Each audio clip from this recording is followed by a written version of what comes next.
नमस्कार उज्जैन, मैं हूं आपके साथ इशिका यादव। आप देख रहे अभय न्यूज का 1 दिसंबर गुरुवार दोपहर का बुलेटिन। तो चलिए देखते हैं शहर की कुछ खास खबरें। इस बुलेटिन के प्रायोजक है आरके डेवलपर्स। शानदार घर खरीदें अब अपने बजट में।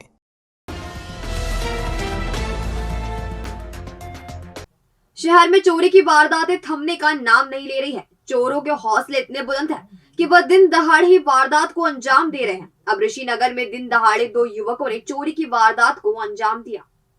ऋषिनगर के सीनियर एमआईजी मकान में रहने वाले सेवानिवृत्त अधीक्षण यंत्री वी के वैष्णव के घर में बुधवार की दोपहर 3:30 बजे ताला तोड़कर घुसे 2 चोरों ने आधे घंटे में वारदात को अंजाम दे दिया। वैष्णव परिवार के साथ विवाह समारोह में शामिल होने शहर से बाहर गए हुए थे। वैष्णव के परिचित ने मकान का टूटा ताला देखकर माधवनगर पुलिस और वैष्णव को सूचना दी। सीसीटीवी फुटेज में 2 युवक मकान का गेट कूदकर अंदर दाखिल होते दिख रहे हैं। इनका हुलिया प्रगति नगर में वारदात को अंजाम देने वाले युवकों से कुछ मिल रहा है। फिलहाल पुलिस ने प्रकरण दर्ज कर लिया है। वैष्णव के आने के बाद चोरी गए सामान और नकदी की जानकारी मिलेगी। इधर एलपी भार्गव नगर में बुधवार को चोरी करके भाग रहे 2 नाबालिगों को लोगों ने पकड़कर पुलिस को सौंपा है। भार्गव नगर में रहने वाली अनुजा पति संजय सोनी बुधवार की शाम बाजार गई हुई थी। वह जब लौटी तो मकान का ताला टूटा हुआ था। वह अंदर पहुंची तो 2 नाबालिग पीछे का दरवाजा खोलकर बाहर की तरफ भागे। अनुजा ने शोर मचाया और पीछा किया तो लोग बाहर निकले और दोनों नाबालिगों को पकड़ लिया। इनसे मंगलसूत्र, टॉप्स और अन्य आभूषण बरामद हुए हैं। पिटाई के बाद नाबालिगों को पुलिस को सौंप दिया गया है। टीआई मनीष लोधा ने बताया कि इनसे पूछताछ की जा रही है।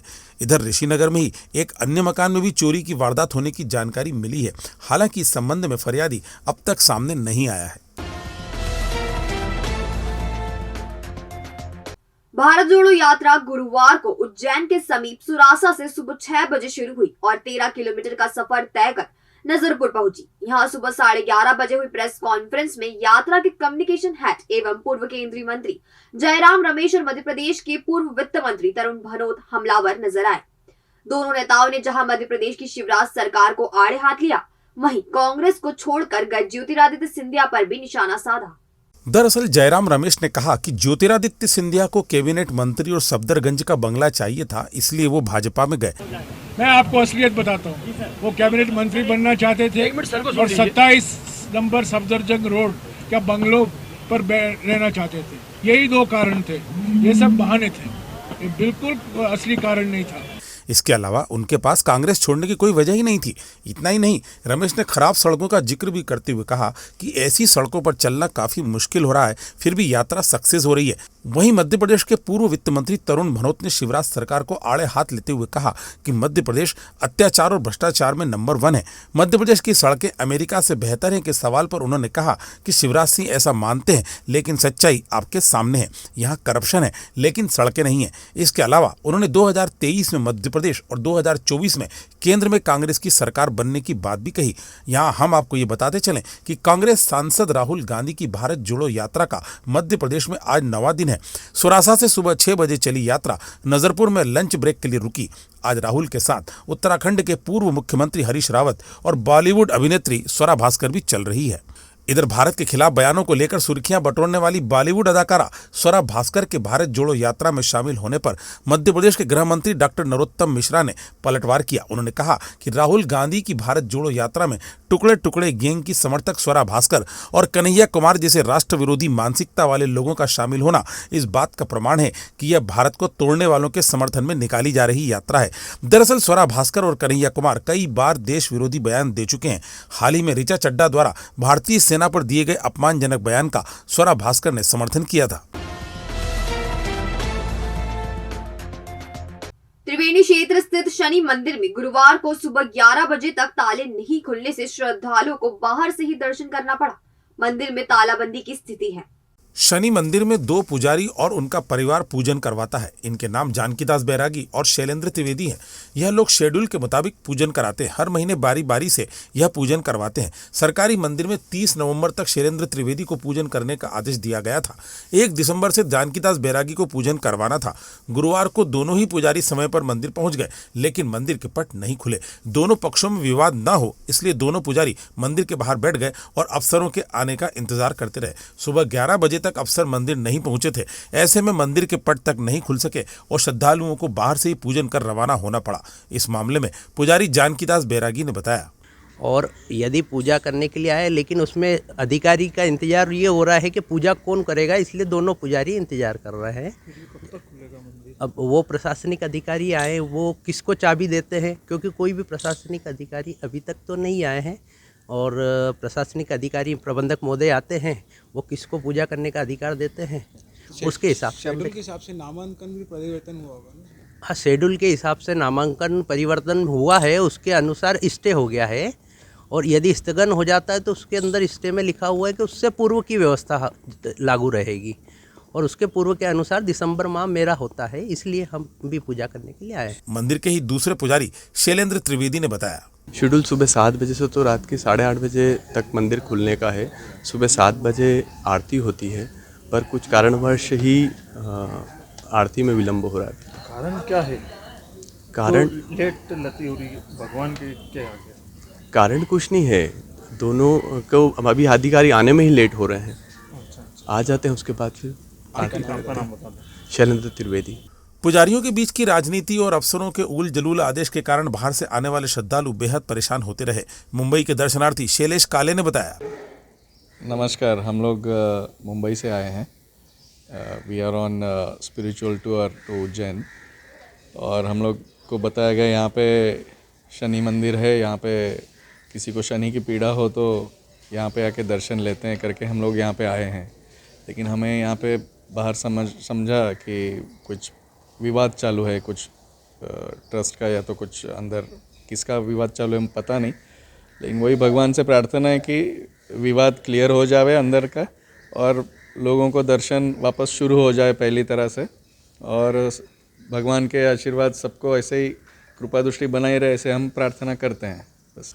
दिल्ली से आई डॉक्टर अनीता कंसल भी व्यवस्था से नाखुश दिखाई दी। उन्होंने कहा, दर्शन करने आए हैं पर ताला लगा है, चलो बाहर से ही दर्शन कर लिए, पर अगर खुला दर्शन मिलता तो बहुत अच्छा लगता, और भी अच्छा लगता।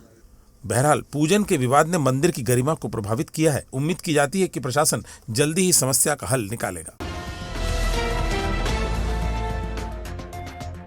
मकान खाली करने के नोटिस से डरे विनोद मिल की चाल के रहवासियों ने गुरुवार को सांसद का घर घेर दिया। उन्होंने साफ कर दिया कि जब तक सांसद से मुलाकात नहीं होगी, धरने से नहीं उठेंगे। विनोद मिल की चाल की जगह नीलामी में कंस्ट्रक्शन कारोबारियों ने खरीद ली है। वह इस जमीन पर रहवासी इमारतें और शॉपिंग कॉम्प्लेक्स लाने की तैयारी कर रहे हैं। चूंकि कोर्ट के माध्यम से उन्होंने जमीन खरीदी की है, इसलिए वह जमीन जल्दी खाली कराना चाहते हैं। इसके चलते प्रशासनिक स्तर पर भी भारी दबाव है। स्थानीय प्रशासन चाल के रहवासियों की मदद करना चाहता है, लेकिन उसके हाथ भी बंधे हुए हैं। उस पर भी चाल खाली कराने का खासा प्रेशर है। इसके चलते नोटिस पर नोटिस दिए जा रहे हैं। दूसरी ओर आर्थिक तौर पर परेशान रहवासी चाल खाली करने पर बेघर होने से डरे हुए हैं। ऐसे में वह विरोध कर रहे हैं। बुधवार को विधायक पारस जैन का घर घेरने के बाद गुरुवार की सुबह से उन्होंने सांसद अनिल फिरोजिया के घर के सामने धरना दे दिया। उन्होंने ऐलान किया कि सांसद से मुलाकात होने तक वह धरने से नहीं उठेंगे। धरने पर बड़ी संख्या में महिलाएं भी शामिल हैं। शांत चित्त से बैठे प्रदर्शनकारी शेड में बैठे हैं और वह यहीं भोजन भी तैयार करेंगे। बुधवारिया क्षेत्र स्थित गोवर्धन सागर की जमीन पर विक्रमादित्य क्लॉथ मार्केट की 51 दुकानों का निर्माण कर दिया गया है। G+2 नक्शे पर बनी इन दुकानों के मालिकों को प्रशासन ने नोटिस जारी किया है। गोवर्धन सागर के बड़े हिस्से पर अतिक्रमण होने का मामला एनजीटी के पास पहुंचा है। एनजीटी ने इस वाटर बॉडी के अतिक्रमण को हटाने का कहा है। इसके बाद से ही प्रशासनिक स्तर पर सागर की जमीन की तलाश की जा रही है। पटेल कॉलोनी के बाद वीडी क्लॉथ मार्केट की तरफ से भी सागर की जमीन निकली है। इसका सर्वे नंबर 1281 है। इस सर्वे पर बनी 51 दुकानों और भवनों के मालिकों को प्रशासन ने नोटिस देकर जवाब मांगा है। इसके बाद से ही मार्केट में हड़कंप मचा हुआ है। मार्केट प्रबंधन का कहना है कि सर्वे नंबर का फिर से सीमांकन करने की जरूरत है। इससे वास्तविक स्थिति सामने आ जाएगी। फिलहाल प्रशासन ने दुकानों पर कोई फैसला नहीं किया है। अगर ये दुकानें हटाई जाती हैं तो करोड़ों रुपए का नुकसान व्यापारियों को होगा। श्री जी हॉस्पिटल उज्जैन शहर के लिए चिकित्सा जगत में नई सौगात। सर्व सुविधा युक्त अस्पताल जहां आधुनिक मशीनों और अनुभवी डॉक्टर्स द्वारा किया जाता है उपचार। घर जैसे वातावरण में सभी बीमारियों का इलाज नॉमिनल शुल्क में। स्वास्थ्य समस्याओं के बेहतर उपचार के लिए एक ही नाम, Shri ji hospital. Director Sachin Thakur, director Virendra Singh Rajput, director Sandeep Anjana के नेतृत्व में हॉस्पिटल का संचालन होता है। हमारा पता 1 देसाई नगर, विक्रम मार्ग, फ्रीगंज, उज्जैन। संपर्क 0734495086 या 9827273232। उज्जैन जिले को 59 नए आरक्षक मिले हैं। दस्तावेजों के सत्यापन के बाद इनका मेडिकल टेस्ट कराया है। 3 दिन में इनके टेस्ट पूरे होंगे।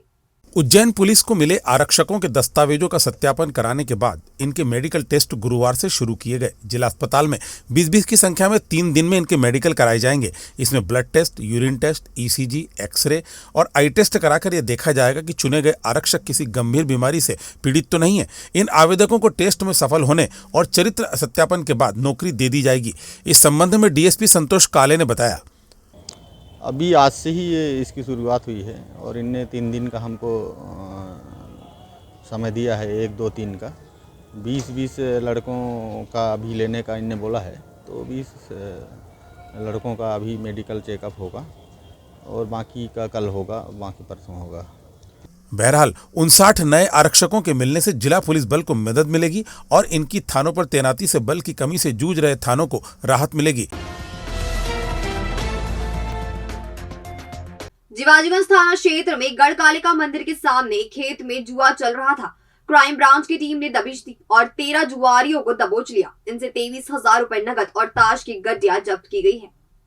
यह जुआ देवेंद्र गहलोत के खेत में चल रहा था। सभी जुआरी रमी खेल रहे थे। जुआरियों को पकड़ने के लिए उज्जैन क्राइम ब्रांच की टीम बुधवार रात लगभग 9:30 बजे पहुंची और घेराबंदी की तो जुआरी भागने लगे। दौड़कर इनको पकड़ा गया। इनसे 23,280 रुपए नकद और ताश की गड्डियां जब्त की गई हैं। पुलिस ने आरोपियों के खिलाफ जुआ एक्ट के तहत कार्रवाई की है। फिलहाल उनको थाना जीवाजीगंज को दिया गया है कार्रवाई के लिए। जुआ एक्ट के तहत उन पर कार्रवाई की जाएगी। इसके अलावा भी उनके रिकॉर्ड दिखवाए जा रहे हैं। अगर रिकॉर्ड में किसी का पुराना आपराधिक रिकॉर्ड मिलता तो उन पर कानून सम्मत कार्रवाई की जाएगी।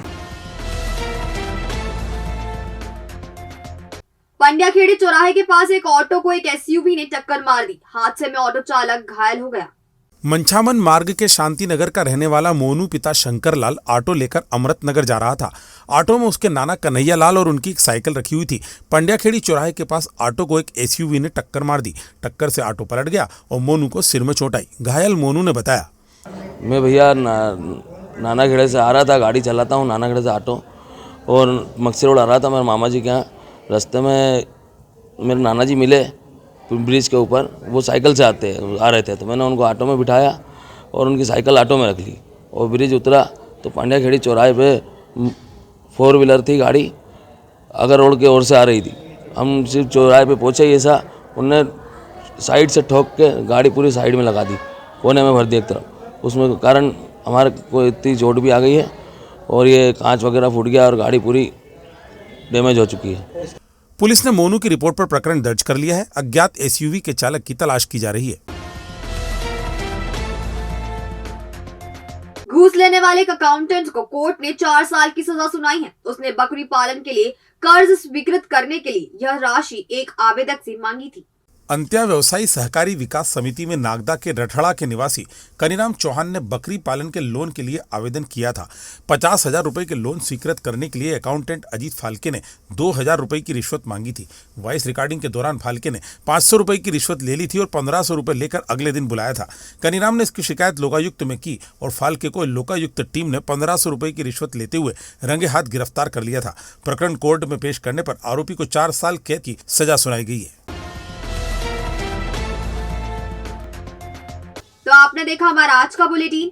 ये आपको कैसा लगा, इसका फीडबैक हमें हमारे कमेंट सेक्शन के जरिए जरूर दीजिएगा। कल फिर मुलाकात होगी इसी समय नए बुलेटिन के साथ। तब तक के लिए नमस्कार।